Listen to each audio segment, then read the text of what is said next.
جو لوگ یتیموں کا مال ناجائز طور پر کھاتے ہیں وہ اپنے پیٹ میں آگ بھرتے ہیں اور ضرور دوزخ میں ڈالے جائیں گے۔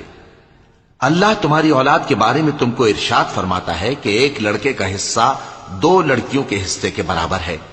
اور اگر اولاد میت صرف لڑکیاں ہی ہوں یعنی 2 یا 2 سے زیادہ تو کل ترکے میں ان کا 2/3 ہے،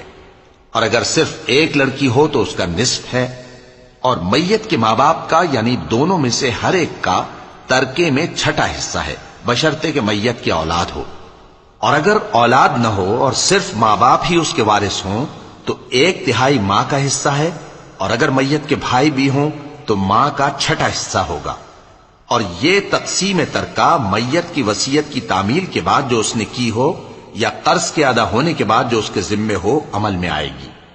تم کو معلوم نہیں کہ تمہارے باپ دادوں اور بیٹوں اور پوتوں میں سے فائدے کے لحاظ سے کون تم سے زیادہ قریب ہے۔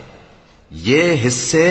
اللہ کے مقرر کیے ہوئے ہیں، اور اللہ سب کچھ جاننے والا ہے، حکمت والا ہے۔ اور جو مال تمہاری بیویاں چھوڑ مریں اگر ان کی اولاد نہ ہو تو اس میں سے نصف تمہارا ہے، پھر اگر ان کی اولاد ہو تو ترکے میں تمہارا حصہ 1/4 ہے، لیکن یہ تقسیم وصیت کی تعمیل کے بعد جو انہوں نے کی ہو یا قرض کے ادا ہونے کے بعد جو ان کے ذمے ہو کی جائے گی۔ اور جو مال تم مرد چھوڑ مرو اگر تمہاری اولاد نہ ہو تو تمہاری بیویوں کا اس میں 1/4 حصہ ہے، پھر اگر تمہاری اولاد ہو تو ان کا 8واں حصہ ہے۔ یہ حصے تمہاری وصیت کی تعمیل کے بعد جو تم نے کی ہو اور ادائے قرض کے بعد تقسیم کیے جائیں گے۔ اور اگر ایسے مرد یا عورت کی میراث ہو جس کے نہ باپ ہو نہ بیٹا مگر اس کے بھائی یا بہن ہو تو ان میں سے ہر ایک کا 6واں حصہ ہے، اور اگر ایک سے زیادہ ہوں تو سب 1/3 میں شریک ہوں گے۔ یہ حصے بھی بعد ادائے وصیت و قرض بشرطے کہ ان سے میت نے کسی کا نقصان نہ کیا ہو تقسیم کیے جائیں گے۔ یہ اللہ کا فرمان ہے، اور اللہ نہایت علم والا ہے، بردبار ہے۔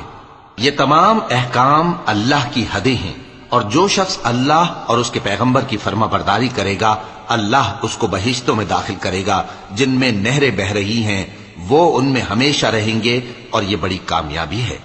اور جو اللہ اور اس کے رسول کی نافرمانی کرے گا اور اس کی حدوں سے نکل جائے گا اس کو اللہ دوزخ میں ڈالے گا جہاں وہ ہمیشہ رہے گا، اور اس کو ذلت کا عذاب ہوگا۔ مسلمانوں، تمہاری عورتوں میں جو بدکاری کا ارتکاب کر بیٹھیں ان پر اپنے لوگوں میں سے 4 شخصوں کی شہادت لو۔ اگر وہ ان کی بدکاری کی گواہی دیں تو ان عورتوں کو گھروں میں بند رکھو یہاں تک کہ موت ان کا کام تمام کر دے، یا اللہ ان کے لیے کوئی اور سبیل پیدا کرے۔ اور جو 2 مرد تم میں سے بدکاری کریں تو ان کو ایذا دو، پھر اگر وہ توبہ کر لیں اور نیکوکار ہو جائیں تو ان کا پیچھا چھوڑ دو۔ بے شک اللہ توبہ قبول کرنے والا ہے، مہربان ہے۔ اللہ انہی لوگوں کی توبہ قبول فرماتا ہے جو نادانی سے بری حرکت کر بیٹھتے ہیں پھر جلد توبہ کر لیتی ہیں، پس ایسے لوگوں پر اللہ توجہ کرتا ہے، اور وہ سب کچھ جاننے والا ہے، حکمت والا ہے۔ اور ایسے لوگوں کی توبہ قبول نہیں ہوتی جو ساری عمر برے کام کرتے رہیں یہاں تک کہ جب ان میں سے کسی کی موت آ موجود ہو تو اس وقت کہنے لگے کہ اب میں توبہ کرتا ہوں۔ اور نہ ان کی توبہ قبول ہوتی ہے جو کفر کی حالت میں مریں۔ ایسے لوگوں کے لیے ہم نے دردناک عذاب تیار کر رکھا ہے۔ مومنوں، تم کو جائز نہیں کہ زبردستی عورتوں کے وارث بن جاؤ، اور دیکھنا اس نیت سے کہ جو کچھ تم نے ان کو دیا ہے اس میں سے کچھ لے لو، انہیں گھروں میں مت روک رکھنا۔ ہاں، اگر وہ کھلے طور پر بدکاری کی مرتکب ہوں تو اور بات ہے، اور ان کے ساتھ اچھی طرح سے رہو سہو۔ پھر اگر وہ تم کو ناپسند ہوں تو عجب نہیں کہ تم کسی چیز کو ناپسند کرو، اور اللہ اس میں بہت سی بھلائی پیدا کر دے۔ اور اگر تم ایک عورت کو چھوڑ کر دوسری عورت کرنی چاہو اور پہلی عورت کو ڈھیر سا مال دے چکے ہو تو اس میں سے کچھ مت لینا، بھلا تم بہتان لگا کر اور کھلا گناہ کر کے اپنا مال اس سے واپس لو گے؟ اور تم دیا ہوا مال کیوں کر واپس لے سکتے ہو جبکہ تم ایک دوسرے کے ساتھ صحبت کر چکے ہو اور وہ تم سے پختہ عہد بھی لے چکی ہیں؟ اور جن عورتوں سے تمہارے باپ دادا نے نکاح کیا ہو ان سے نکاح نہ کرنا